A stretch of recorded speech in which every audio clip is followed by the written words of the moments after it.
เล่ห์จราชนตอนที่ 7แต่ไม่ควรตัดความเป็นไปได้อย่างอื่นออกเธอตรวจสอบเบาะแสนี้ต่อไปได้ค่ะ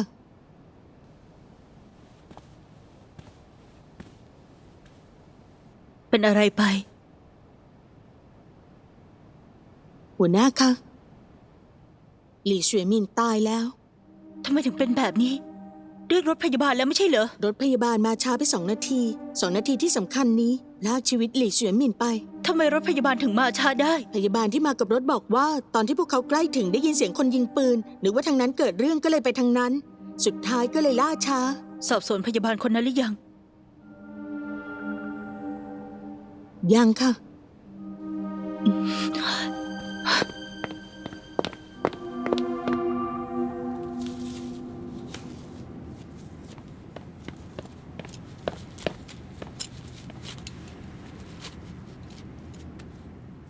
ใช้ได้นี่โทรหาคุณย่าหรือยังโทรแล้ว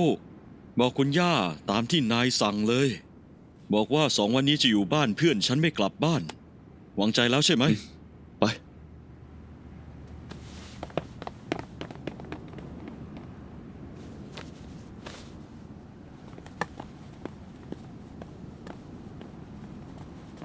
โอ้ยพี่ทำตัวเป็นธรรมชาติหน่อย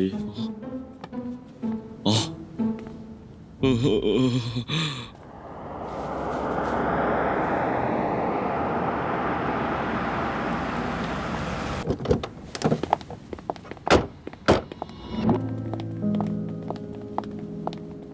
สวัสดีค่ะคุณมีหลานหัวหน้าเหวินมีเรื่องจะถามคุณหน่อยค่ะได้ค่ะขอโทษนะคะรอฉันสักครู่นะคะอ๋อได้ครับหัวหน้าเหวินคุณได้ยินเสียงปืนจากตรงไหนของร้านน้ำชาปัวหย่า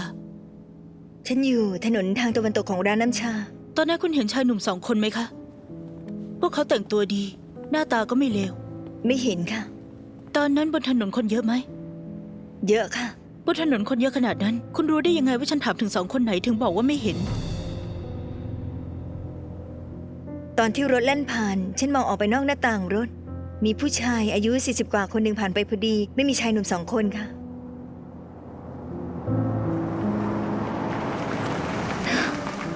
เร็วเข้าเอาเปลหามมา เลหามเร็วเข้ารีบส่งไปที่ห้องฉุกเฉินนายเป็นอะไรไปแสดงเหมือนมากเลยนะเป็นอะไรเป็นอะไรเป็นอะไรนี่นายเป็นอะไรอ่ะน้องชายเป็นอะไรใช่ไหมหมอเป็นลมไปแล้วหมอมีคนเป็นลมแล้ว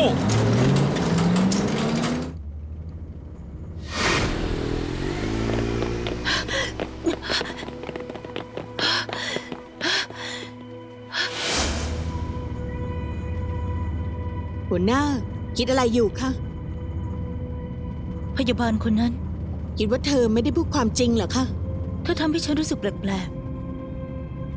ท่านที่ดูอ่อนแอนุ่มนิ่มเหมือนกระต่ายตัวหนึ่งแต่สายตาเธอนิ่งมากไม่เหมือนคนอ่อนแอเลยสภาพโลกตอนนี้คนที่อ่อนแออยู่ไม่รอดหรอกค่ะอีกอย่างเธอทำงานที่โรงพยาบาลเห็นผู้บาดเจ็บที่มาจากแนวหน้า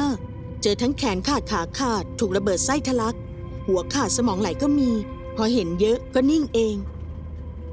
ไปหาสายจากผู้ที่บาดเจ็บให้เขาติดต่อกับเธอโดยตรงค่ะ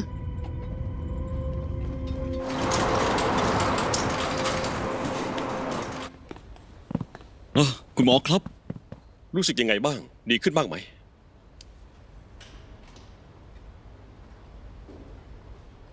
เป็นยังไงครับหมอเขาเป็นโรคทางใจร่างกายไม่มีปัญหาอะไรร่างกายไม่มีปัญหาเหรอครับเขาเป็นลมเลยนะแถมยังอ้วกอีกโรคทางใจอะไรค ช่ รั ว บ งนี้เขาน่าจะได้รับการกระทบกระเทือนมาเสียใจรุนแรงแรงกดดันทางจิตใจมากเกินไปพอเจอสถานการณ์บางอย่างร่างกายเลยตอบสนองได้ไม่ดีอย่างเช่นเวียนหัวอาเจียนและอาจถึงขั้นเกิดภาพหลอนแล้วต้องรักษายังไงล่ะครับพวกคุณต้องแนะนำเขาโน้มน้าวเขาส่วนคุณต้องปลงให้ได้อย่าเก็บเรื่องมากมายไปคิดเอาละพยาบาลหมีทำเรื่องออกจากโรงพยาบาลให้เขาได้ครับออกจากโรงพยาบาล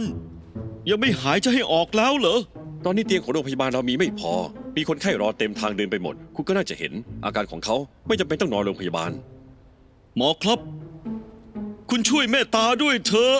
คุณหมอคุณดูเขาสิเขายังไม่หายเลยจะออกจากโรงพยาบาลได้ยังไง คุณดูสิเขาผอมขนาดไหนแล้ว วันๆกินข้าว3 มื้อล้วนอ้วกออกมาหมดเลย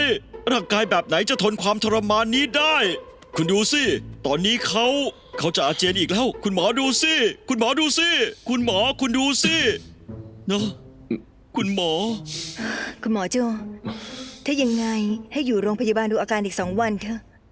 อาการแบบนี้ไปสนามรบไม่ได้อยู่ดี ถ้าอาการกำเริบตอนทำสงคราม จะเกี่ยวพันถึงชีวิตคนนะคะ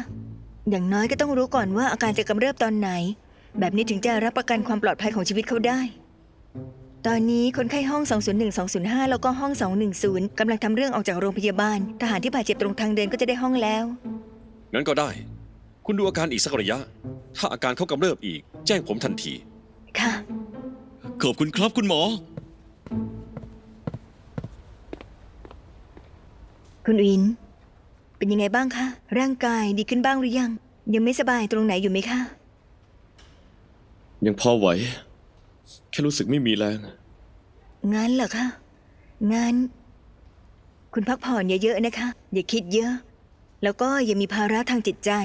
ทางโรงพยาบาลของเราเคยดูแลผู้ป่วยที่อาการร้ายแรงกว่าคุณมาเยอะ ขอแค่ให้ความร่วมมือ ไม่นานก็ได้ออกจากโรงพยาบาลแล้ว ขอบคุณครับ เรื่องเช้าวันนี้ ต้องขอโทษด้วยจริง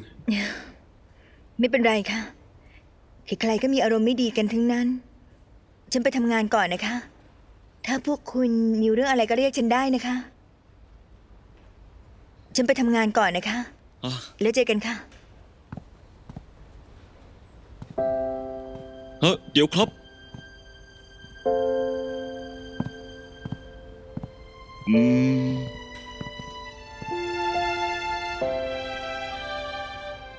กระดุมแขนเสื้อคุณหลุดนะ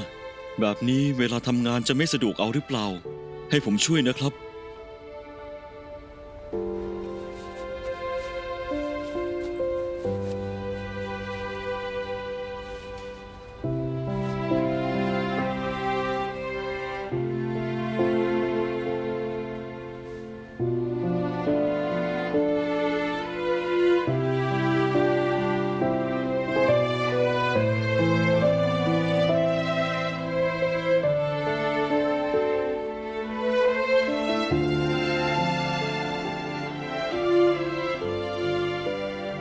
เรียบร้อย ขอบคุณค่ะ ไม่ต้องเกรงใจครับ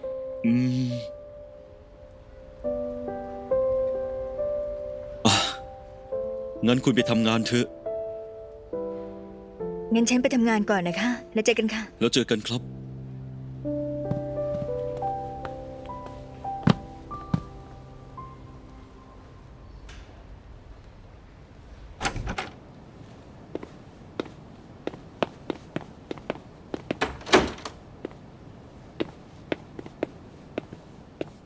เยราตีรู้มาว่า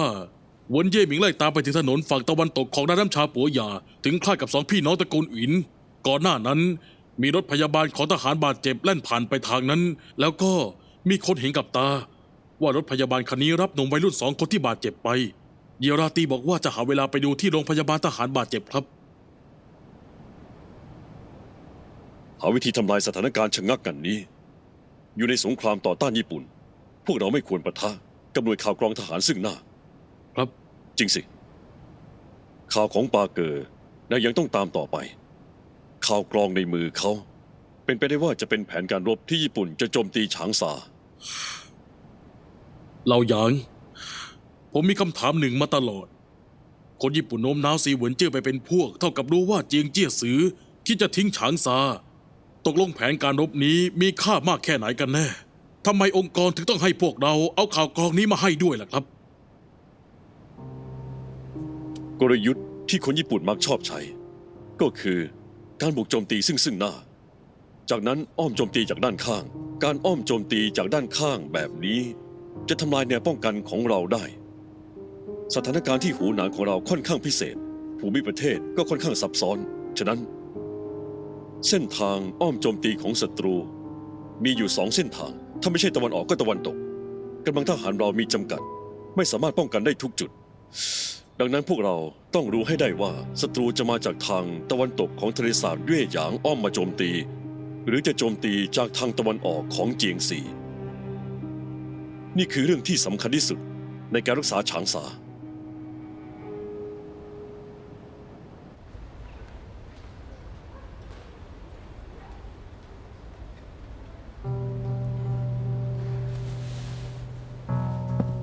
เชื่อความรู้สึกของตัวเองง่ายเกินไป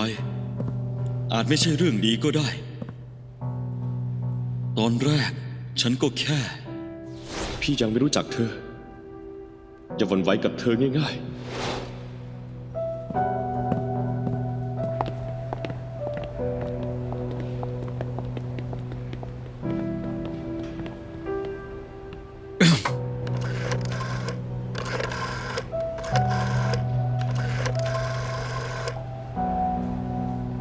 ฮัลโหล ขอสายเจ้าหน้าที่หวง ฮัลโหลเสี่ยวหวง ฉันเอง ช่วยฉันสืบหาคนคนหนึ่ง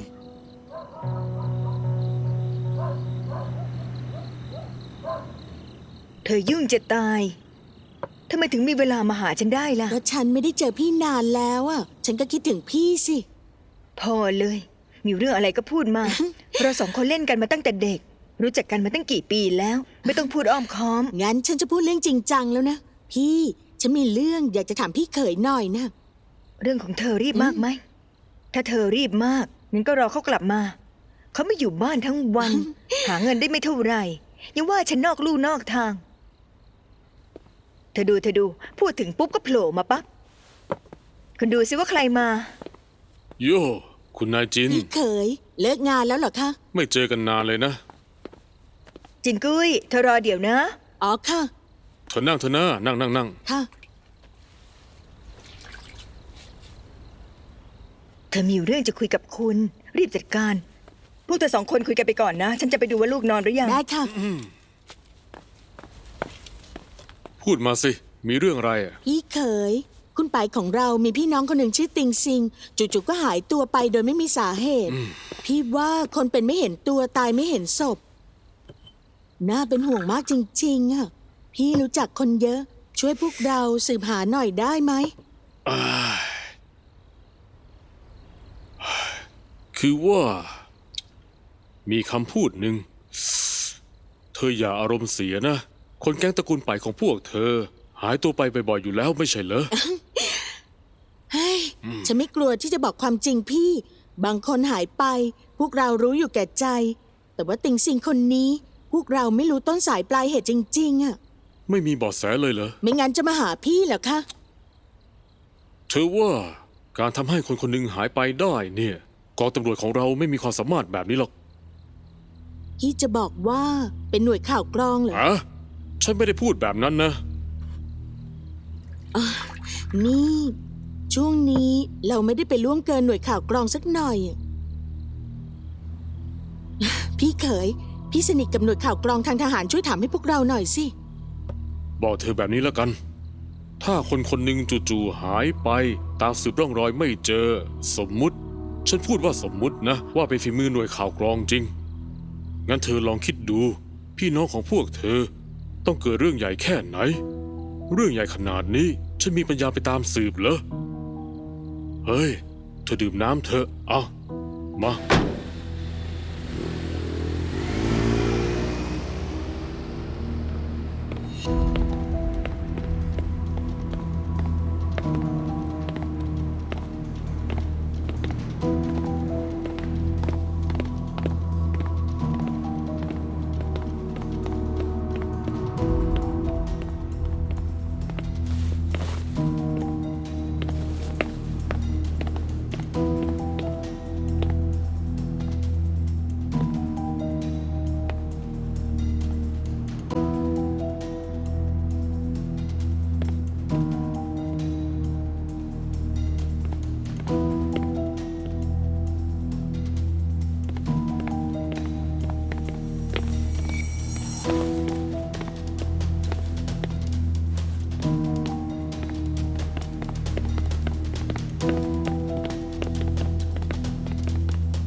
ซิลเซน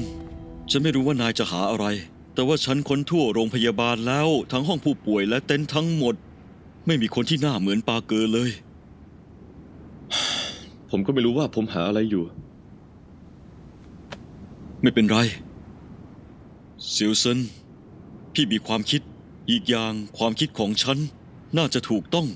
ปาเกอร์น่ะแค่มาวางระเบิดควันไม่ได้อยู่ที่โรงพยาบาลน่าอย่าเอาแต่คิดมากอย่าเอาแต่สงสัยทุกเรื่องเลยได้ไหม ใช่ ช่างเถอะ กลับกันเถอะพี่ ได้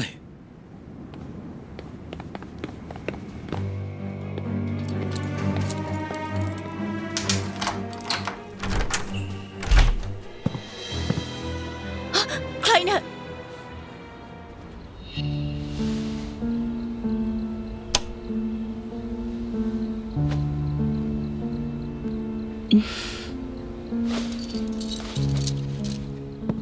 เกิดอะไรขึ้น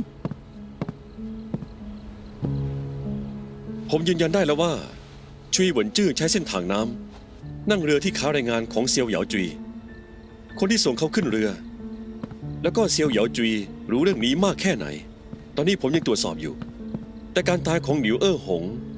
กลับทำให้ผมเข้าใกล้นอนบ่อนไส้อีกก้าว นิวหงตายอย่างสะอาดหมดจด ไม่ทิ้งเบาะแสไว้เลยไม่ใช่เหรอ ผมเจอวิธีที่หนอนบ่อนไส้ใช้ส่งข่าวออกไปแล้ว ผมถามคนที่สูบบุหรี่ในห้องน้ำเมื่อเช้า ไปมากี่ครั้ง สูบไปกี่มวน ต่างก็มีพยานสอดคล้องตรงกัน ก้นบุหรี่ที่อยู่ในห้องน้ำน่าจะมี 33 อัน แต่ในรถขยะของหนิวหงมีแค่ 32 อัน ขาดไป1 อัน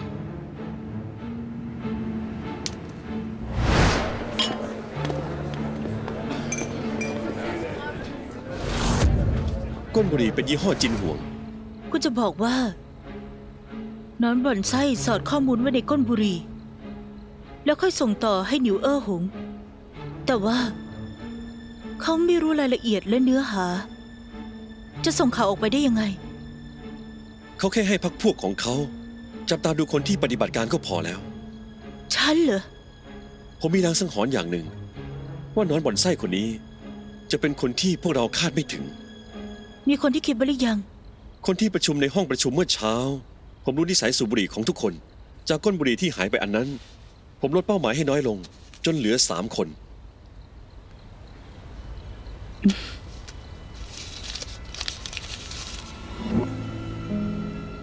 หลีเลี้ยง เขามีปัญหาตามคาด ตามคาดเหรอ คุณยังรู้อะไรอีก คือวันที่ชีเหวินจื้อตาย ตอนฉันขึ้นไปบนดาดฟ้าบริการดของชีเหวินจื้อดักอยู่ตรงบันไดแล้วเมื่อจะรู้ข่าวล่วงหน้า คุณขึ้นไปคนเดียวเหรอ ใช่ ฉันให้หลีเหลียงคอยดูอยู่ข้างนอก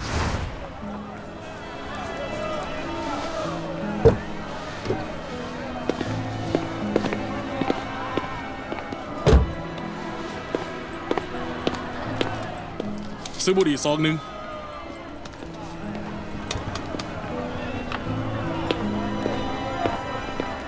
ฝั่งตรงข้ามที่เขาจอดรถ เป็นตู้โทรศัพท์สาธารณะ แล้วก็พอฉันกลับถึงโรงแรม เขาก็ออกไปข้างนอกคนเดียว มีเรื่องกลับมาด้วย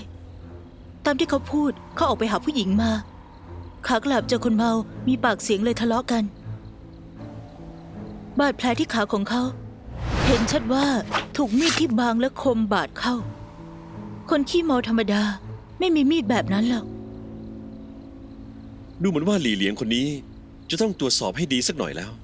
อยากให้ฉันทำอะไรไหม ตอนนี้ยังไม่ต้อง ถ้าต้องการแล้วก็ ผมจะบอกคุณเอง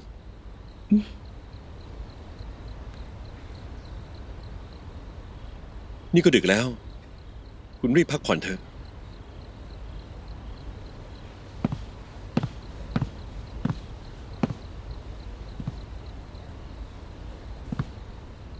แต่เรายังเก็บไว้อีก ของนี่สำคัญมากเลย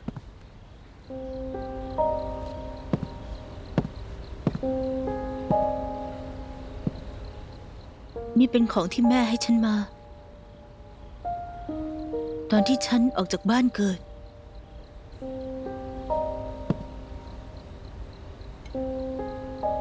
ฉันเอาออกมาด้วย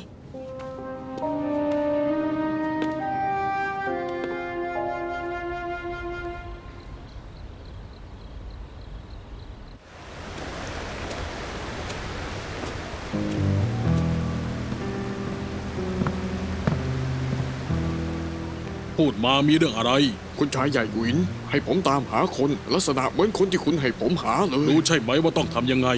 ผมหาคนเจอแล้ว เลยมารายงานคุณก่อน นายรู้ไหมว่าข้อดีที่สุดของนายก็คือรู้สถานการณ์ คุณชมเกินไปแล้ว ปาเกอร์เพศชาย อายุราวๆ 45-50 สถานะคือชาวญี่ปุ่นพ้นทะเล ชื่อมิอุระฮิโกวะ เป็นพ่อค้าข่าวกรองที่ลึกลับที่สุดในเซี่ยงไฮ้ เมื่อวานเวลาประมาณ 8:05 นาที หัวหน้าได้รับสายจากปาเกอร์ ให้ไปที่ร้านน้ำชาปัวหย่าตอน 10:30 น. ตอน 10:25 นาทีสองคนนี้ปรากฏตัวที่ร้านน้ำชาปัวหย่าต้องสงสัยว่าติดต่อกับปาเกอร์ จากนั้นปาเกอร์ก็หายตัวไป หวินหงเซิน เพศชายอายุ 25 ปี เป็นหลานชายของหวินซือเยี่ยน ผู้ก่อตั้งโรงเรียนสตรีเซียงเจียง และนักศึกษา หวินหงฉี เพศชายอายุ 29 ปี หลานชายคนโตของหวินซือเยี่ยน ส่วนคนนี้ฆ่าเพื่อนร่วมงานที่ฉันให้เฝ้าอยู่ในรถ และหลบเข้าไปในรถ ระหว่างที่พวกเราคุมตัวหวินหงเซินกับหวินหงฉีเดินทางกลับเขายิงปืนใส่เราทำให้หลี่เสวยหมิ่นเสียชีวิตเพราะเรื่องนี้ อีก2 คนได้รับบาดเจ็บ หวินหงเซินกับหวินหงฉีฉวยโอกาสหนีไป หลังเกิดเรื่องเมื่อวานปาเกอร์หายไปอย่างไร้ร่องรอย คนลากรถที่เขานั่งก็ถูกฆ่าตายด้วย สงสัยว่าปาเกอร์อาจจะฆ่าคนปิดปาก จบการรายงานค่ะ เกี่ยวกับสถานการณ์ของปาเกอร์ ใครมีอะไรเพิ่มเติมไหม งั้นผมจะมอบหมายภารกิจแล้วนะรองหัวหน้าสาขาจูกระจายคนออกไป รีบหา4 คนนี้ให้เจอโดยเร็วที่สุด ครับ รองหัวหน้าหวงไปบอกหัวหน้ากง ให้หาประวัติและความสัมพันธ์ของ4 คนนี้ให้เจอโดยเร็วที่สุด ครับ หัวหน้าซุยจับตาดูสถานีวิทยุของทุกฝ่ายอย่างใกล้ชิด อย่าปล่อยเบาะแสที่น่าสงสัยไป ครับ ปฏิบัติการได้ ครับ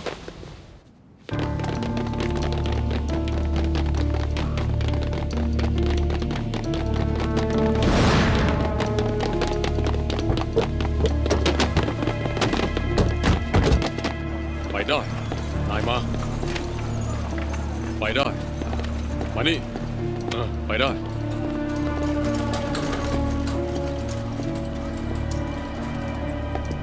คนที่เข้าพักใน2 วันนี้ลงทะเบียนไม่หมดหรือเปล่า อ๋อครับ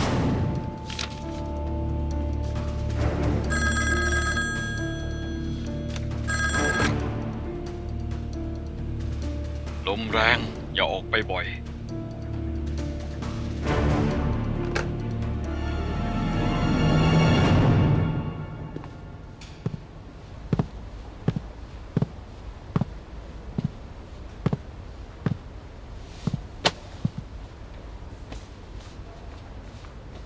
ออกไปกับฉันหน่อย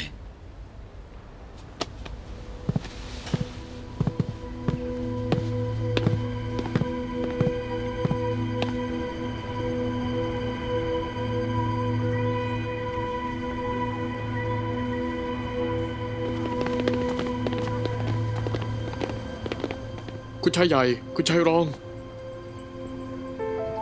เสี่ยวเตารู้ได้ยังไงว่าพวกเราอยู่ที่นี่ พี่โทรกลับบ้านเลย อีกไม่นานคนของหน่วยข่าวกรองทหารจะมาที่นี่ พวกเรารีบไปกันเถอะ นายพูดต่อหน้าฉันทุกวันอย่างกับสวดมนต์ฉันจะไม่รู้ได้ยังไง ฉันน่ะโทรหาเสี่ยวหวงให้เสี่ยวหวงไปสืบเรื่องหมีหลาน ตรวจสอบชัดเจนแล้วค่อยไปหาเสี่ยวเตาที่ร้านโจ๊ก เสี่ยวเตาถึงมาหาฉัน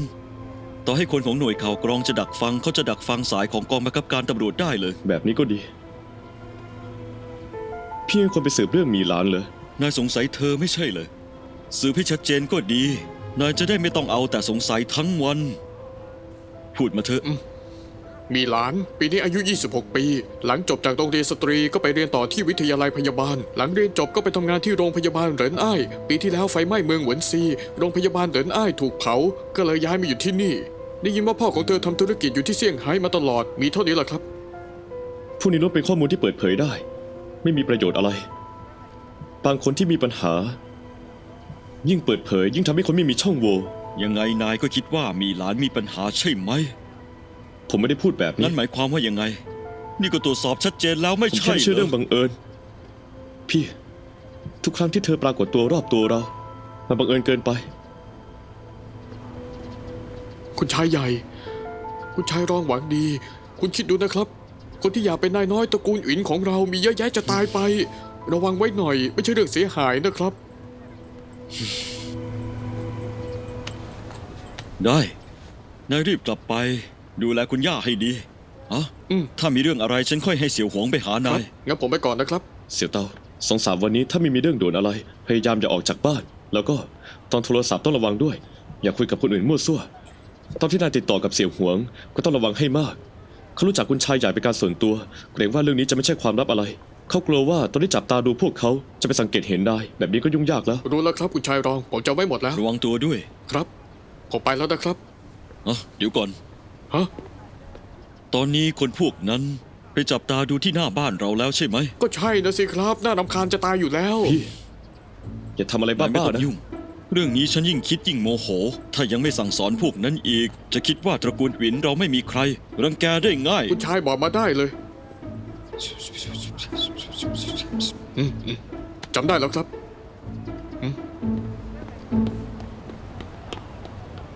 กลับกัน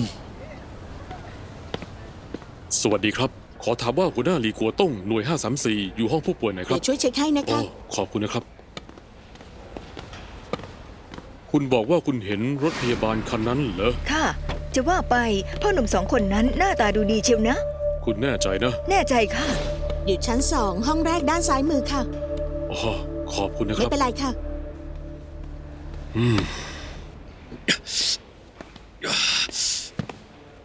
ทั้งนั้น เบาหน่อย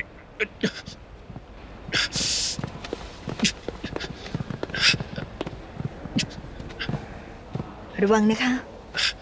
มา เบาๆครับ เบาๆ ขอบคุณครับ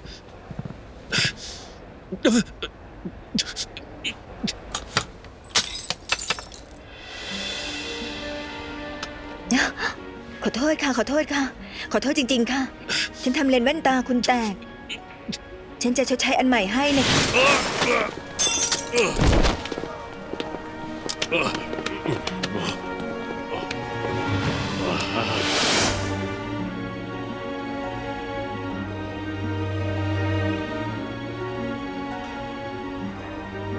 เบามือหน่อยนะ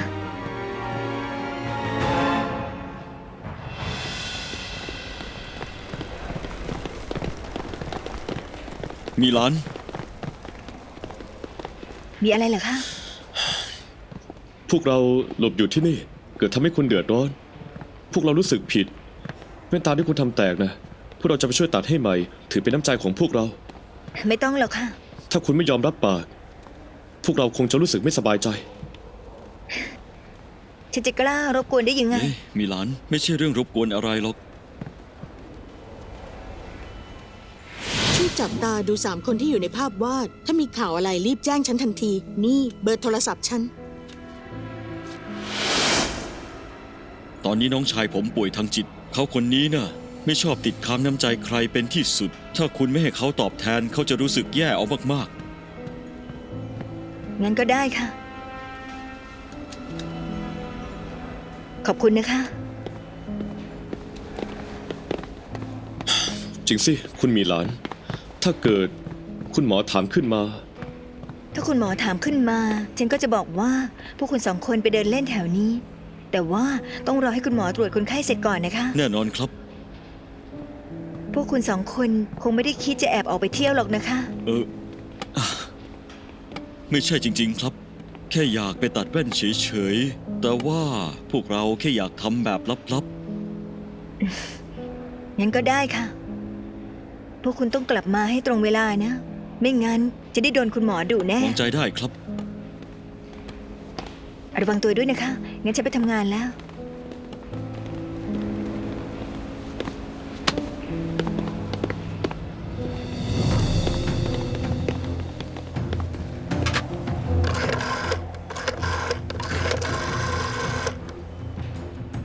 ฮัลโหล พี่ผิง ผมเห็นคนคนนั้นแล้ว อยู่โรงพยาบาลทหารบาดเจ็บ ครับ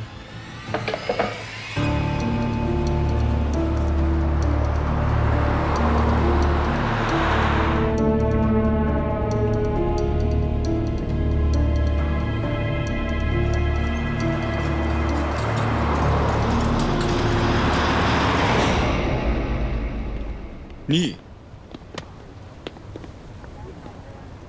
แค่แว่นตาอันเดียวนายก็วิเคราะห์ได้ว่าปาเกอร์อยู่ไหนแล้วเหรอนายทำได้ยังไง ดูจากท่าทางของปาเกอร์เขาน่าจะสายตาสั้นมาก ถ้าถอดแว่นออกก็ใช้ชีวิตตามปกติไม่ได้ ดังนั้นเขาจะไปต้องหาแว่นตามาใช้ พี่ ผมมั่นใจ 90%แต่ต้องไปยืนยันอีกหน่อย ได้ฮะอย่าเพิ่งรีบร้อน ฉันไปหาสวีเหนียนมา เขารับปากฉันว่าโทรหาฉันตอน 11 โมงตรง เธอเกิดเขาหาปาเกอร์เจอแล้วล่ะ ทำไมถึงมาอีกแล้ว ครั้งนี้เขาไม่ได้มาดีแน่ไป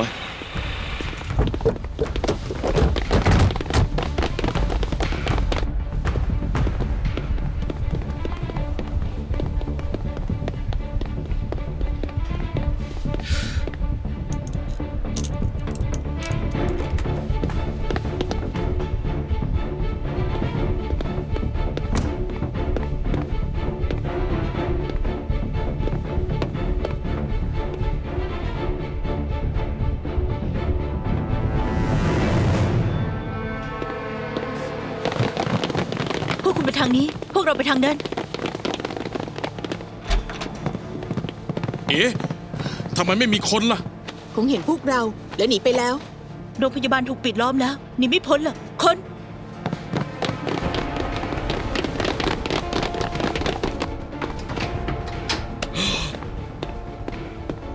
ถ้ามีปีกสักคู่ก็คงดี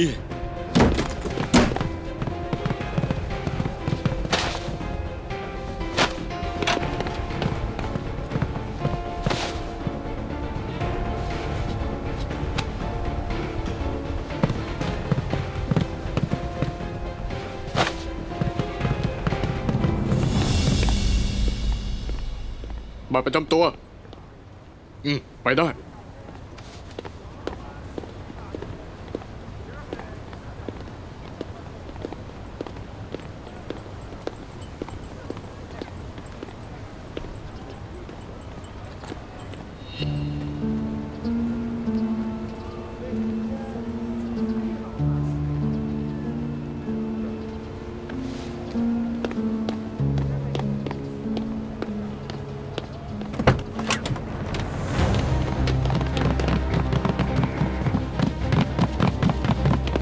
เล็กไป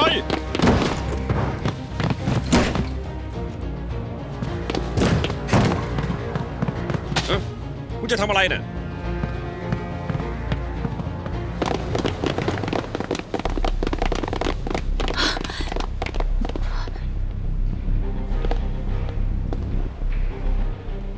หัวหน้าคะพวกเราเข้าไปค้นแบบนี้ไม่ค่อยดีหรือเปล่า พวกเขาจะปิดประตูตีแมวเหรอ พี่ ฮะ กระโดดลงไป ฮะ เร็วเข้า เฮ้ยถ้าให้กระโดดลงไป ไม่ยอมสู้ถูกจับ อย่างน้อยถูกไปจับ ทันแล้ว เถอะ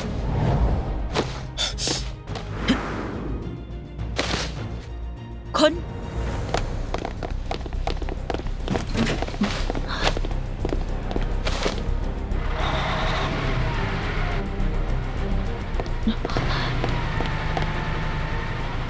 ไป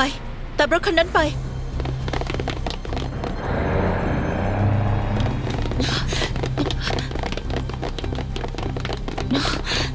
รถบรรทุกคันที่ออกไปเมื่อกี้มาทำอะไร อ๋อ รถขนส่งผ้าปูเตียงสกปรกไปที่ร้านซักรีดครับ งั้นเราไปดูที่ร้านซักรีดกัน จะไปตรวจอะไร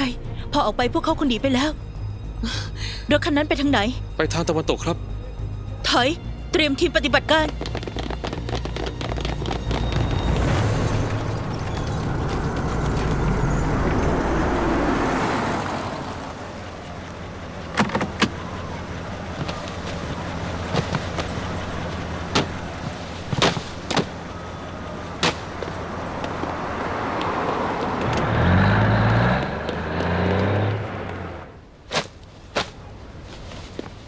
เซิลเซินเรื่องหาคนให้เป็นหน้าที่ฉันเอง ที่ฉางซาไม่ว่าใครฉันก็หาเจอ ในฝั่งที่ฉันจัดการเลิกก่อเรื่องได้แล้ว อันตรายเกินไปทั้งปีนทั้งหนีกระโดดตึก ได้ ไหนพูดเองว่าปาเกอร์คนนี้ทั้งเจ้าเล่ห์ทั้งขี้ระแวง ถ้าเขาไม่ออกมาตัดแว่นนายจะหาเขายังไง พี่เขาไม่มีทางเลือกร้านแว่นราคาแพง เขาจะเลือกร้านเล็กที่คนไม่พลุกพล่าน ทางที่ดีต้องบริการส่งถึงบ้านโครงสร้างพนักงานที่อยู่ละแวกร้านแว่นตา น่าจะค่อนข้างซับซ้อน ได้นายวิเคราะห์ถูกหมดเลย แต่ฉางซามีร้านแว่นตาตั้งหลายร้าน ตามหาทีละร้านนายต้องหาไปถึงเมื่อไหร งั้นพี่รับประกันได้ไหมว่าสื่อเนี่ยจะหาปาเกอร์เจอ ฉัน เขาไม่ใช่เทพเซียน ไม่มีดวงตาพันลี้พี่ขอให้เขาช่วยยังไม่ถึง24 ชั่วโมงเลย อีกอย่างคนที่เขาตามหานะคือคนที่ฉลาดซ่อนตัวเก่ง ผมไม่เชื่อว่าเขาจะตามหาเจอในเวลาอันสั้น ถ้าหาไม่เจอ จะให้เรารอเฉยๆงั้นเหรอ ได้นายไม่ต้องพูดแล้ว พูดที่ชัดก็คือนายไม่เชื่อใจเขาเซียวเซินนายอย่าเที่ยวสงสัยคนอื่นตลอดทั้งวันจะได้ไหม ได้ต่อให้นายไม่เชื่อใจสวีเหนียนนายยังเชื่อใจฉันไม่ได้อีกเหรอ เรื่องแบบนี้ผมไม่เชื่อใครทั้งนั้น นายว่าอะไรนะนายพูดอีกทีสิไอ้บ้าฉันขอเตือนนะเซียวเซินนายอย่าคิดว่าตัวเองฉลาดแล้วก็เลิกดื้อรั้นได้แล้วพ่อตายเพราะนายไปแล้ว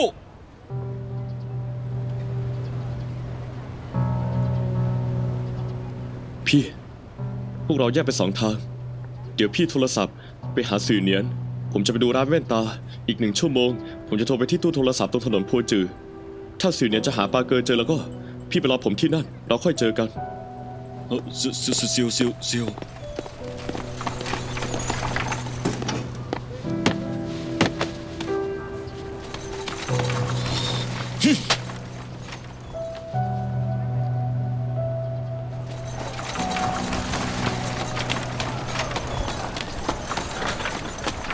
หยุดรถ ไม่เป็นไรครับ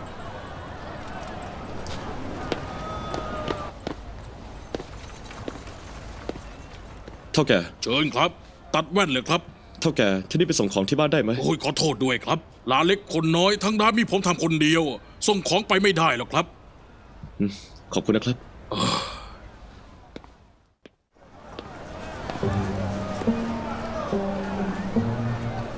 จะไม่นายถึงปากเสียขนาดนี้นะเขาเสียใจขนาดนั้นแล้วยังจะว่าเขาอีก เขาเป็นผู้ใหญ่แล้วนายยังเห็นเขาเป็นเด็กอีกทำไมถึงได้ปากเสียขนาดนี้นะฮะ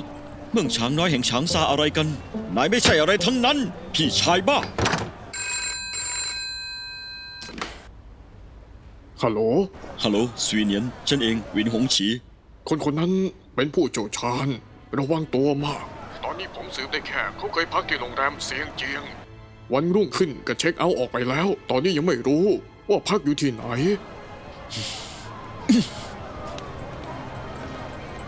ได้ฉันรู้แล้ว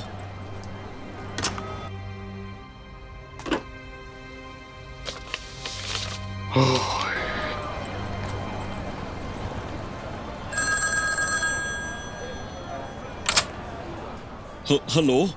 เซียวเซินเหรอฉันพี่ชายนะตอนนี้นายอยู่ที่ไหน บอกฉันมาฉันจะไปหานายเดี๋ยวนี้ ผมจำได้ว่าตรอกสุยเต้ามีร้านแว่น2-3 ร้านพวกเราไปเจอกันที่นั่น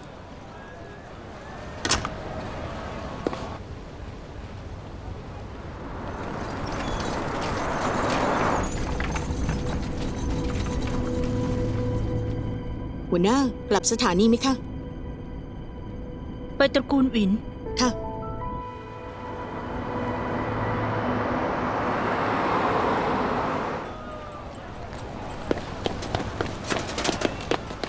ซิวเซินมานานหรือยังรอนานแล้วใช่ไหมพอฉันวางสายก็รีบมาที่นี่เลย อย่ามาช้ากว่านายอีก ผมรู้ว่าพี่ไม่ได้ตั้งใจ ต่อไปมีอะไรเราก็คุยกัน ผมใจร้อนไปเอง ผมผิดเอง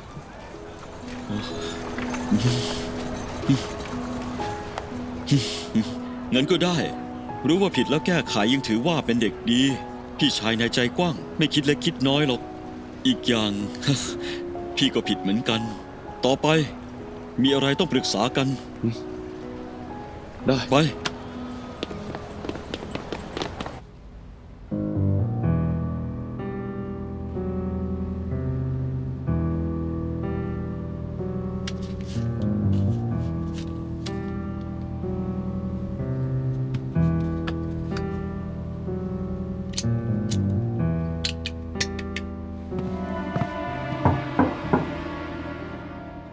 ใคร มาส่งแว่นครับ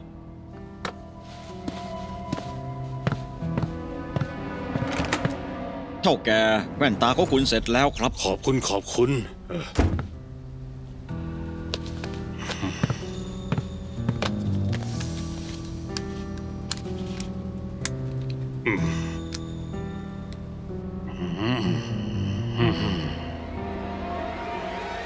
สองพี่น้องตระกูลอินซ่อนตัวอยู่ที่โรงพยาบาลทหาร แต่เหมือนว่าหน่วยข่าวกองทางทหารจะได้ข่าวก็เลยส่งคนไปจับ ภายใต้การคุ้มกันของเหยี่ยวราตรีสองพี่น้องหนีไปได้แล้วครับ เสี่ยวอูอีกเดี๋ยวนายไปไหว้พระที่วัดมีชื่อ2-3 แห่งที่ชานเมืองฉางซาหงเซินเขานำร่างของมู่จือกลับมาไม่ได้สิ่งที่เขานำกลับมา น่าจะเป็นอัฐินายไปดูหน่อย ว่า2-3 วันนี้วัดไหนที่เท่ากระดูกนิรนามมาฝากไว้ วันนี้หน่วยข่าวกรองทำเรื่องแบบนี้หงเซินกับหงฉีจะต้องซ่อนตัวและไม่ปรากฏตัวอีกแน่ แต่ว่าพรุ่งนี้เป็นวันครบรอบ7 วันของมู่จือ พวกเขาจะต้องไปเส้นไหว้แน่ ครับ เตรียมรถ ฉันจะไปตระกูลอุ๋นหน่อย ได้ครับ พอแล้วจิงอุยไปทำงานของเธอเถอะ คุณนายใหญ่ ฉันไม่เป็นไรไปเถอะ คุณนายอิน คุณรู้ไหมคะว่าอินหงเซินไปไหน แม่หนู ฉันรู้ว่าเธอเป็นใคร เรื่องที่แม้แต่เธอยังไม่รู้ เธอมาถามยายแก่อย่างฉัน ฉันจะไปรู้อะไรได้ล่ะ คุณอย่าเพิ่งเข้าใจผิดค่ะ ฉันเคารพคุณและคุณท่านอินมาก แต่มันเป็นหน้าที่ของฉัน เธอไม่ต้องพูดแล้ว ค